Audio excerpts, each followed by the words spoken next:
Saya beri contoh, sampai aku pengen ikhlas permanen. Meskipun aku sepotonganmu ora ikhlas, tapi ini kan latihan, jenenge latihan. Nah ini saya beri contoh, nanti setelah pulang ngaji ini pasti ikhlas. Secara ilmu paling enggak. Ya saya ulang lagi secara hati, segera roh hati, banyak kepentingan lah jenenge hati. Saya beri contoh, sampai aku pengen ikhlas permanen. Meskipun aku sepotonganmu ora ikhlas, tapi ini kan latihan, jenenge latihan. Nah ini saya beri contoh, nanti setelah pulang ngaji ini pasti ikhlas. Secara ilmu paling enggak. Ya saya ulang lagi secara hati, segera roh hati, banyak kepentingan lah jenenge hati. Lama sekali kita ikhlas mengatakan ini putih, ya kan? Kertas ini putih apa hitam? Putih. Kamu ikhlas gak? Ikhlas kan? Gak ada yang bayar kan? Kamu mengatakan putih kan gak tak bayar. Terus peci saya ini orang pasti sepakat ini hitam. Dan lama sekali orang mengatakan ini hitam tanpa ada yang gaji. Nah kenapa kita ikhlas? Karena memang faktanya ini putih, sehingga kita katakan putih. Peci hitam, faktanya juga hitam, sehingga kita katakan. Pertanyaannya, kenapa ketika Allah kamu katakan Tuhan, kamu udah ikhlas? Padahal kamu mengatakan ini putih-putih, gak ada yang gaji juga mau. Alasannya apa? Karena ini fakta. Gitu. Sekarang Allah Tuhan itu fakta apa enggak? Fakta. Loh kenapa untuk mengatakan Allah Tuhan kamu nunggu opah? Loh itu ngawur tau cara ilmu. Boten ngawur boten. Ngawur kan? Harusnya kalau mengatakan fakta itu yang ikhlas. Putih kita katakan putih, hitam kita katakan hitam, meskipun nggak ada yang bayar. Nah itu ilmu. Maka kalau kita dengan ilmu nyembah Allah mesti ikhlas. Ya Allah memang kau Tuhan ya tak sembah. Atas nama ilmu loh, saya ulang lagi, atas nama. Tapi kalau atas nama hati, Gusti nggih nyembah nggih nyembah lah Gusti nyuwun opah lah kalau ini kan. Maksudnya ku yo piye dadi ribet. Makanya di bab fakta itu Allah ngendikan waman azlamu mimman abadani li jannatin aw narin laulam akhluq jannatan wala naron alam akun ahlan al-uto'ah. Siapa yang lebih zalim ketimbang orang yang menyembah saya yang karena takut surga atau ingin masuk surga atau takut neraka. Andaikan saya sebagai Tuhan tidak menciptakan surga atau neraka, apa terus saya tidak dituhankan?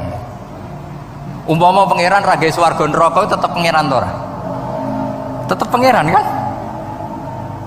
Jadi ilmu itu beda dengan rasa, ilmu itu pasti objektif.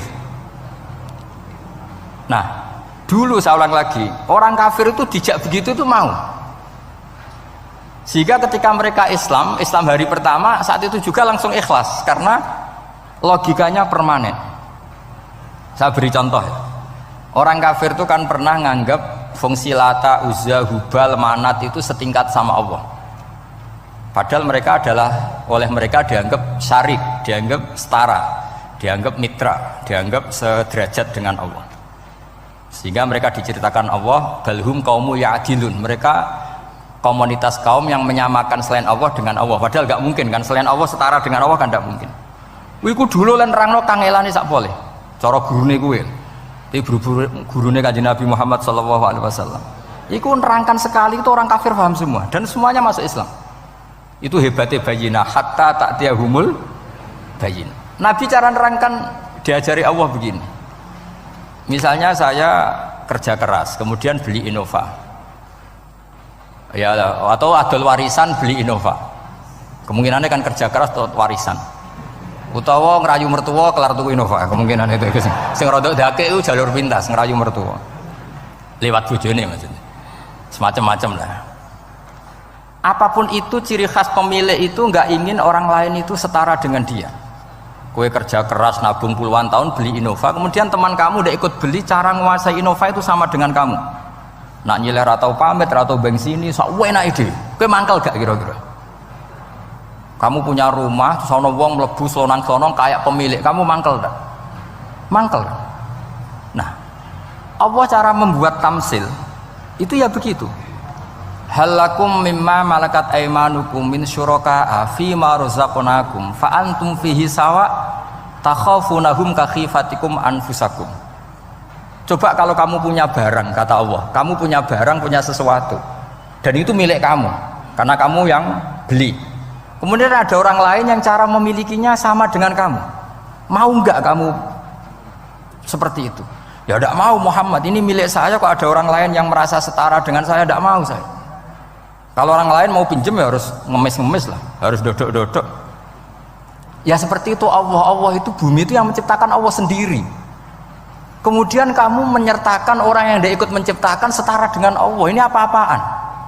Oke mat, kalau gitu Allah la syarikalah. Jadi itu tamsil apa? Saya ulang lagi ya, kalau kamu beli Innova, mau nggak ada orang lain yang cara menguasai Innova itu setara dengan kamu? Mau nggak? Nggak mau kan? Bahkan istri saja nak nganggo kudu pamit. Nah lagi nengan, arah nengan ya oleh. Tapi apapun itu kan tetap saja harus pamit, harus prosedur. Namanya ndak ikut punya. Nah itu kemampuan ini yang mulai hilang di umat Rasulullah. Jadi Nabi itu punya fatona. Fatona itu kecerdasan untuk memberi penjelasan. Disebut orang kafir itu tidak akan infikak, tercerabut dari cara berpikir mereka, munfakin hatta ta'tiyahumul. La bayina itu siapa? Rasulun minallah yatlu suhufam mutahhar. Jadi Nabi itu kalau memberi penjelasan itu gampang sekali. Baik itu penjelasan akidah maupun penjelasan fikih. Dulu di Medina itu abkhosun nasi kailan. Orang Madinah itu orang paling curang kalau dagang dulu sebelum Rasulullah datang. Sehingga misalnya mau beli pelem itu mangga itu, pentil ya dihitung pelem. Jadi busron itu kurma pentil ya dihitung kurma. Misalnya kulaan pari hijau ijo wis dituku, padahal urung jelas jadi padi. Nah nanti kalau kena badai angin ya sudah, apa itu uang itu nggak kembali. Ketika Rasulullah datang, Nabi mau tanya, "Cung tuku apa?" Tumbas pelem. Sekarang satu pohon pelem dituku 2 juta, itu rego pelem ta rego pentil? Mbak sampean jawab ya.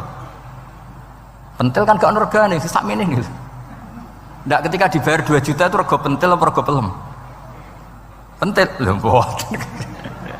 Ketika pentil sakmene dituku 2 juta satu pohon itu rego pelem atau rego pentil? Pelem kan? Sekarang faktanya pentil apa pelem? Pentil. Makanya Nabi terus tanya, "Qul ara'aitum in mana'allahu as-samrah fabima yastakhilu ahadukum mala akhi." Banyak tak apa loh hadis-hadis.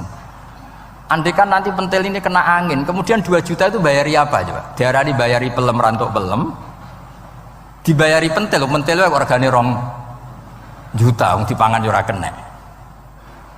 Akhirnya wong Madinah sadar betapa buruknya sistem perdagangan mereka. Wong pentil kok diregani 2 juta. Semenjak itu ada fikih boleh jual pentil itu ba'da budui sholahiyah, setelah jelas-jelas jadi pelem. Paham ya? Dan Nabi cara nerangkan gampang. Fabima yastakhillu ahadukum mala akhi. Lalu alasan halal itu apa? Kamu mengambil uang 2 juta atas nama apa? Atas nama pelem ya Rasul, di peleme. Atas nama pentil, mosok pentil regane 2 juta. Jadi akhirnya orang Madinah sadar semenjak itu tidak jual buah-buahan qobla budui sholahiyah, sebelum kelihatan berstatus napa? Samroh buah. Jadi Nabi itu orang yang kalau menjelaskan itu gampang sekali. Dulu itu Nabi pernah dibully orang Bedui. Nabi pernah ngendikan la adwa wala tiarota wala hamah, tidak ada penyakit menular. Ya ada orang Bedui itu iseng itu ya iseng. Ada onta gudiken, dijejero onta waras. Akhirnya sing waras melok gudiken. Si Bedui ya rada kurang ajar.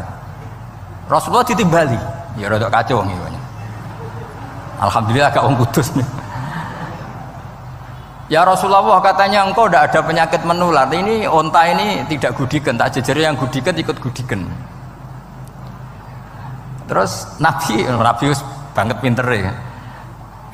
Dikira Nabi itu kan kalah ya. Nabi jawabannya enak. Faman a'dal awwala. Semua rawi membaca al awwala. Mongko te sapa ada maringi nular sopoman al awala sing pertama. Ya nak iki jarimu ketularan iki, lagi ketularan sopo. Sing pertama gudiken. Wah iku asli lah ya, maksudku ya sing iki.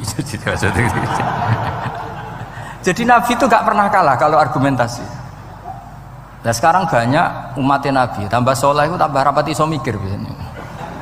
Makanya Mbah Mun terkenal bikin jargon zada khuzuan zada jalan ini. Karena kemampuan fatona itu juga harus diwaris. Saya beri contoh, ini ngaji hujjah, ini masih ngaji tentang Quran. Biar kamu tahu kualitas Quran itu mukjiz betul. Ini tak bacakan dua kitab yang permanen itu Bukhari. Saya bawa usul fikih yang dikarang Abu Bakar Al-Baqilani, gurunya Imam Haromen. Jadi mbah gurunya Imam Ghazali. Imam Ghazali ngaji Imam Haromen. Imam Haromen ngaji namanya Syekh Abu Bakar Al-Baqilani. Itu orang top, orang terkenal sekali. Itu ngarang kitab namanya I'jazul Quran, itu yang dipakai hampir semua ulama itu. Saya pernah belajar itu pas musim haji. Saking sakralnya kitab itu tak baca berkali-kali pas musim haji, I'jazul Quran. Orang kafir itu kan otaknya sudah error, tapi kandanannya angel. Dan itu kalau kita salah ngelola argumen itu bisa kalah gitu. Saya beri contoh ya. Ketika Nabi Musa memaklumatkan sebagai nabi, itu Fir'aun tanya, "Wa ma Rabbul Alamin?" Lalu Tuhan Rabbul Alamin itu siapa? Jawabnya Musa normatif, Rabbus samawati wal ard, yang nuhani langit dan bumi. Fir'aun enak aja, gampang. Ma'alim tulakum min ilahin ghairi. Saya jalan-jalan kemana-mana yang dituhankan di bumi saya, berarti ya saya Tuhan. Soal kemungkinan Tuhan di langit, terus Haman dipanggil. Haman itu arsitekturnya Fir'aun. Ya Haman ibnili sorkhal la'ali abluhul asbab as-samawati fa'attali'a ila ilahi Musa. Haman, bikinkan piramida yang tinggi supaya saya bisa melihat Fir'aun. Tuhannya siapa? Musa. Wa inni la'adzunuhu kadziba. Diulang beberapa ayat. Ada yang wa inni la'adzunuhu minal kadzibin, itu ada beberapa ayat malah. Musa kan kaget. Oh ini nak piramida dadi Fir'aun munggah mesti ra roh pangeran. Wong sing aku nabi ora tau roh langsung pomene santri ta barang ora roh. Jadi kan Fir'aun, Musa akhirnya bingung. Jadi misalnya munggah tenan mesti ra roh Allah, padahal kata Musa, kata siapa Fir'aun? Ibnili sorkhal la'ali abluhul asbab as-samawati fa'attali'a ila ilahi Musa. Kemudian saya bisa melihat Tuhannya siapa? Musa.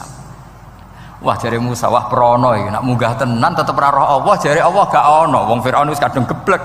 Angger gak roh berarti gak ono.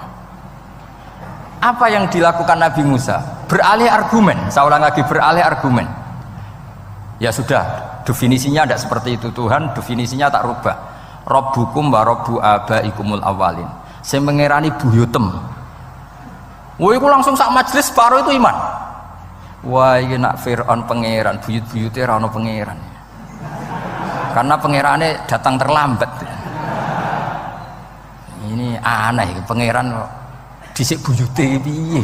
Wong buyute ra pangeran kok putune pangeran. Akhirnya Fir'aun langsung cara Jawa asemane wah entek.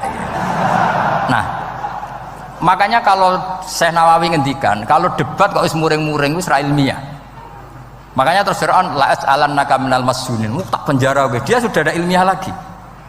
Ketika Rabbus samawati wal ardi, Fir'aun masih berusaha ilmiah. Saya kemana-mana dituhankan fil ardi, maksudnya di bumi. Soal kemungkinan di langit, saya nanti bikin bangunan, mau lihat Tuhanmu Musa. Tapi ketika dipojokkan dengan Rabbukum wa rabbu abaikumul awalin, yang nuhani nenek moyang kamu. Entek Fir'aun.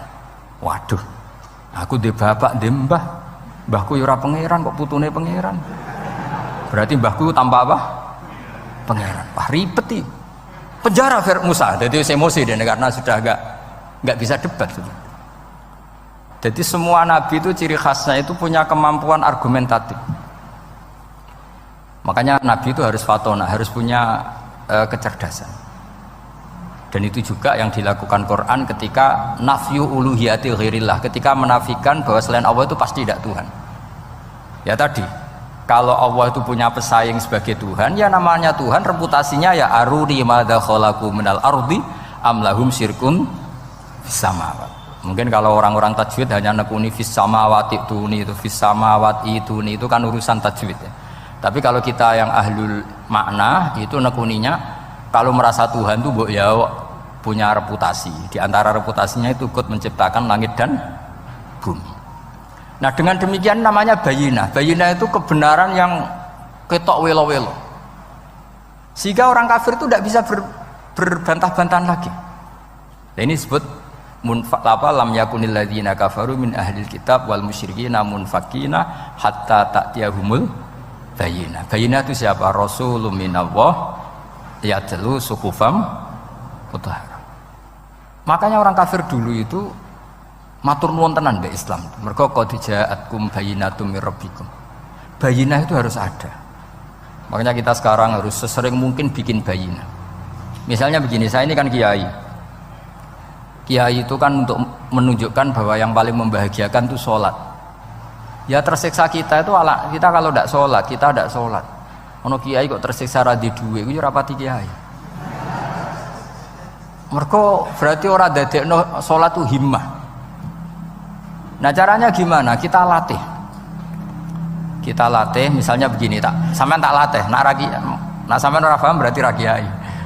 Kudu paham, nak paham berarti wis kiai.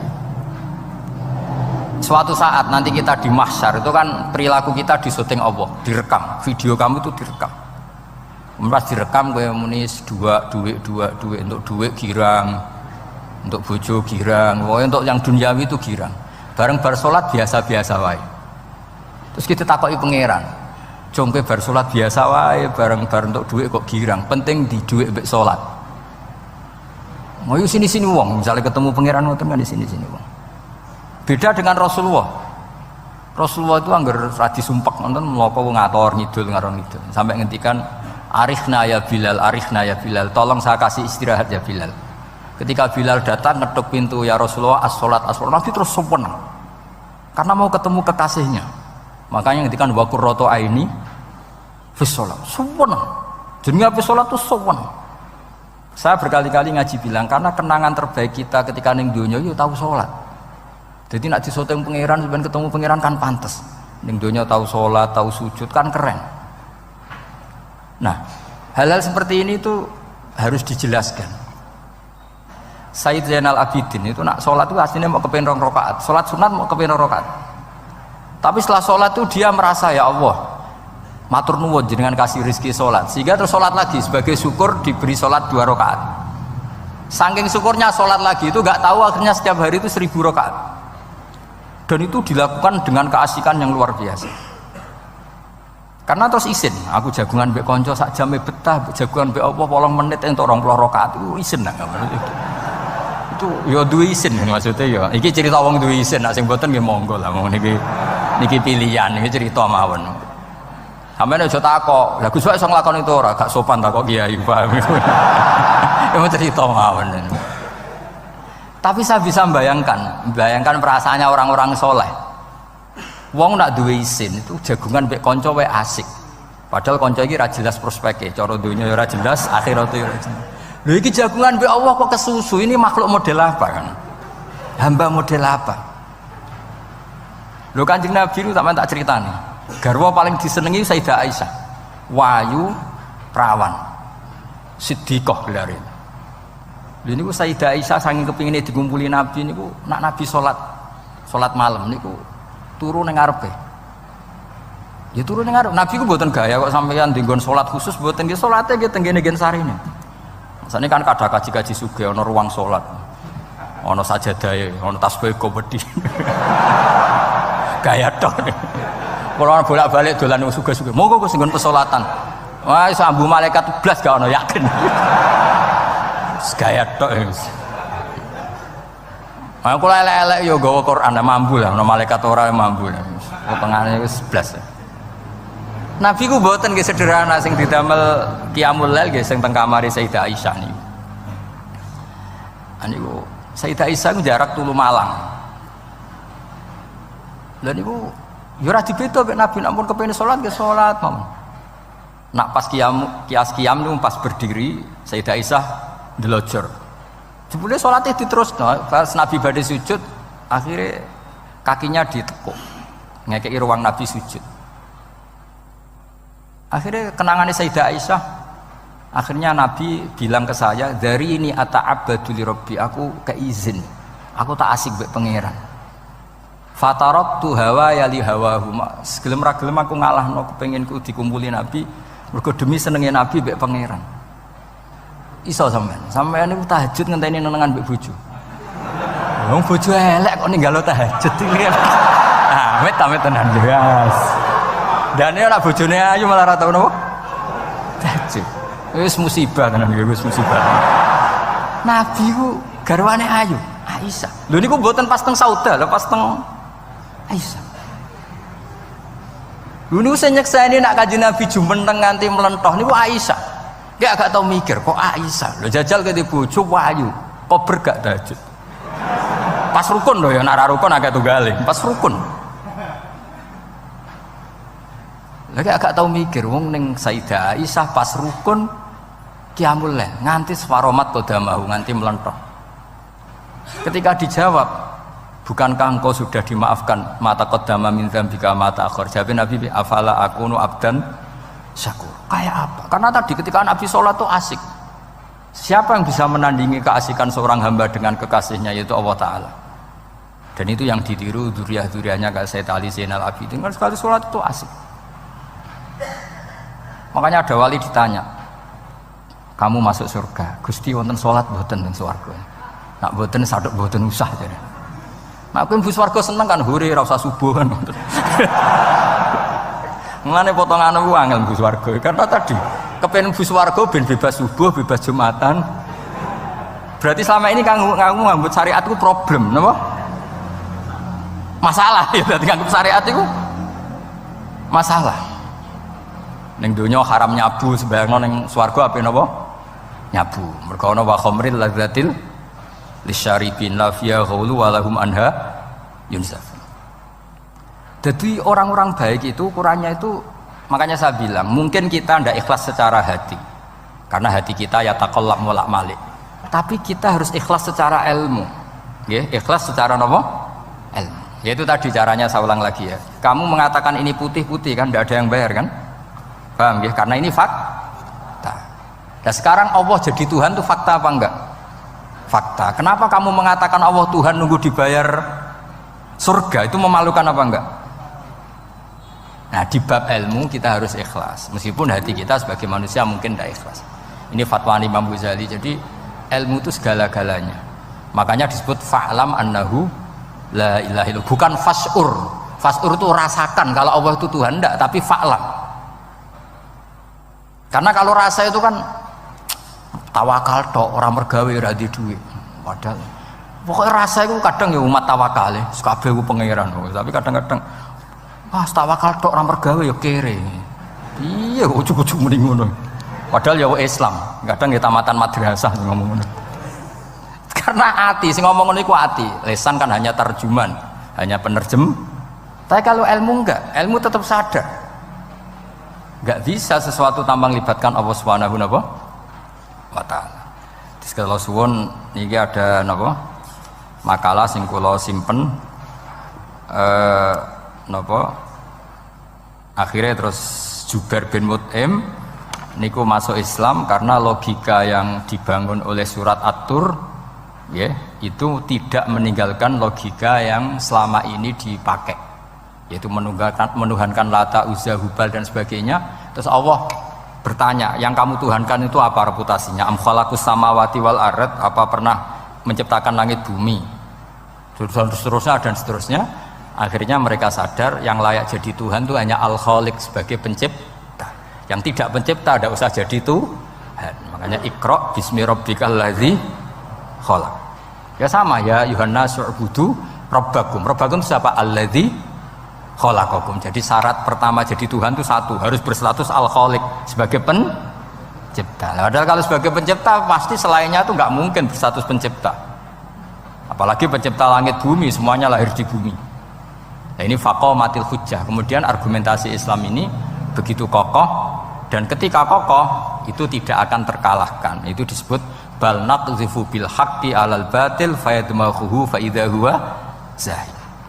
Makanya saya berkali-kali bilang ngaji Quran itu ya harus ada ilmu manteknya, entah berapa kadarnya harus ada ilmu mantek. Saya beri contoh. Di Quran itu ada ayat, ya ada ayat yang bunyinya begini. Kebatilan, ya apa? Kebatilan. Itu diistilahkan Quran itu wa ma yubdiul batil wa ma yu'id. Saya ulang lagi. Wa ma yubdiul batil wa ma yu'id. Saya tasrif abda'a yubdi'u, memulai. Wa ma yubdi'u lan ora iso memulai apa al batilu barang batil. Wa ma yu'id lan ora iso kembali. Kebatilan itu tidak bisa memulai dirinya sendiri karena tidak pernah wujud. Kebatilan itu sesuatu yang nggak pernah punya eksistensi, sehingga memulai dirinya aja tidak bisa. Misalnya begini, peci ini hitam. Pernah enggak dibenarkan orang yang mengatakan ini putih? Enggak pernah kan? Pernah enggak terjadi 2 ditambah 2 itu 100? Enggak pernah kan? Sama. Uluhiyatul asnam. Saya ulang lagi, uluhiyatul asnam itu adalah amrun sing la yubdi wala wujuda lidzati. Apa status ketuhanannya Fir'aun misalnya, status ketuhanannya Namrud itu pernah terjadi apa enggak? Enggak pernah kan? Nah, makanya Quran istilahkan kebatilan itu memulai dirinya saja enggak bisa. Bagaimana bisa nandingi barang hak? Memulai dirinya aja enggak mungkin. Karena memang enggak pernah ada la wujuda lahu aslam, hakikatnya enggak pernah wujud. Sekarang saya tanya, uluhiyatul asnam, uluhiyatul lat, uluhiyatul uzza, uluhiyatul hubal, uluhiyatul Fir'aun, uluhiyatul Namrud, semuanya pernah ada enggak? Enggak ada kan? Makanya kul ja'al haqqu wa ma yubdi'ul batilu wa ma yu'id. Barang hak itu nyata dan barang batil itu memulai dirinya saja enggak? Ya enggak mungkin kan? Pernah enggak Fir'aun jadi Tuhan terus dibatalkan Musa? Dari awal ya memang enggak Tuhan, cuma dia agak ngerti kalau enggak Tuhan itu saja kan? Tapi dari awal Fir'aun kan enggak pernah Tuhan. Makanya sekali kul ja'al haqqu mesti wazahakol batil, karena batil ini la wujuda lidzati, batil ini tidak pernah wujud. Lah logika gini harus dibaca dengan mantek. Caranya gimana? Kita harus belajar ilmu logika. Ilmu logika itu begini, kata Fathul Bari, hadhil makhlukot, ini kan langit bumi kadung maujud. Kamu bilang bumi ini ada, ya di mana-mana barang ada itu penyebabnya ya sesuatu yang ada. Makanya ilmu tauhid ngajari kita, pertama sifatnya Allah kita sebut wujud, karena hadhil maujudat mesti khalaqahal maujud. Masa hadhil maujudat khalaqahal adam? Makanya kata kita Fathul Bari itu, kenapa Quran itu tidak menang kritik orang ateis? Yang dikritik itu kesalahan Yahudi, kesalahan Nasrani, tidak pernah kritik orang ateis. Kata Imam Fathul Bari, idlamu qawamata itu tidak imbang, terlalu gak masuk akal, jadi gak dianggap pemain. Lah wong misalnya terus wong kok debat mbek wong ini, bumi ku wujud ora? Ya wujud, sing gawe gak wujud. Bumi ana ta ora ana, sing gawe ora ana. Kan ngajak goblok bareng kan. Maksudnya ku nak goblok ya dikira-kira lah, maksudnya ku nak lumayan kan, misalnya zaman kita mungkin wong Jawa kuno, bumi ku wujud, sing gawe apa? Baik, kan lumayan, pokoknya sing penting ku ana sing gawe sel. Soal kok sing gawe rada keliru kok dibenerno lah, tapi ana sing gawe sen. Iki ora barang wujud penyebabnya itu tidak. Berarti adamun yakhluqu maujudan, barang ra ono tapi nyiptakno sing wong darani ra ono iku mesti ra duwe ngefek apa kok darani. Itu aneh kan? Sesuatu yang enggak ada menciptakan yang ada. Nah, beda dengan agama yang lain, meskipun menyebut Tuhan itu 3 atau menyebut Tuhan itu salah, tapi kan menyebut wujud. Lah iku ana lumayane karek beneri sithik lah. Lah Islam lagi datang wujud sing pencipta iku jenenge Allah Subhanahu wa taala. Akhire sing darani liyane kon ikut darani ku Allah taala. Nah, artinya gini, ateis itu ndak rival karena terlalu lah, mosok akal sehat dijak goblok bareng. Ya aku mau hadhil maujud khalaqahul adam, ini wujud tapi penciptanya enggak ada. Lah nyiptakno apa ya ora ono. Berarti apa? Al adamu yakhluqu maujudan, barang ra ono menciptakan yang tidak ada. Padahal khasnya enggak ada itu apa? La yu'athir wa la yakhluq. Jenenge barang enggak ada pasti tidak bisa menciptakan. Jadi ben sampean ngerti ya, jadi supaya lah itu yang dimaksud amkhuliku min ghairi syai'in. Jadi saya ulang lagi ya, dalam ilmu kalam itu wa indana syai'u huwal maujudu wa sabitun fil kharijil maujudu. Yang dikatakan itu sesuatu yang wujud. Jadi kalau hadil maujudat, alam ini ada, pasti penciptanya sesuatu yang ada. Nah, karena pencipta itu ada dan dia pencipta, mau tidak mau harus bersifat qadim. Masa yang menciptakan wujudnya dulu yang diciptakan, maka harus berstatus apa? Qadim.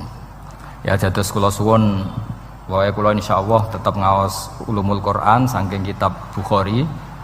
Niki cerita-cerita tiang kafir mendengarkan Quran kemudian faham.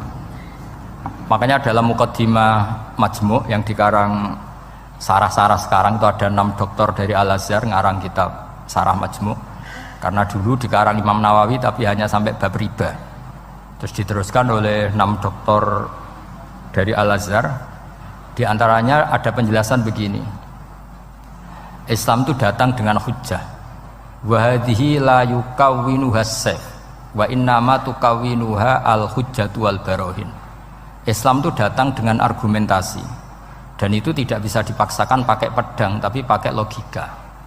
Ya kayak tadi yang saya contohkan, semua nabi pasti ngendikan qad ja'atkum bayyinatum mir rabbikum. Bayyinah itu logika yang ketok welo-welo. Di antaranya tadi yang dibangun Rasulullah ketika ngadepi Jubair bin Mut'im, ngadepi Sayyidina Umar, ngadepi Khalid bin Walid dan banyak, akhirnya aslamu khina sami'ul Quran. Mereka Islam ketika mendengarkan Quran. Karena tadi Quran ini datang dengan argumentasi yang tidak terbantahkan.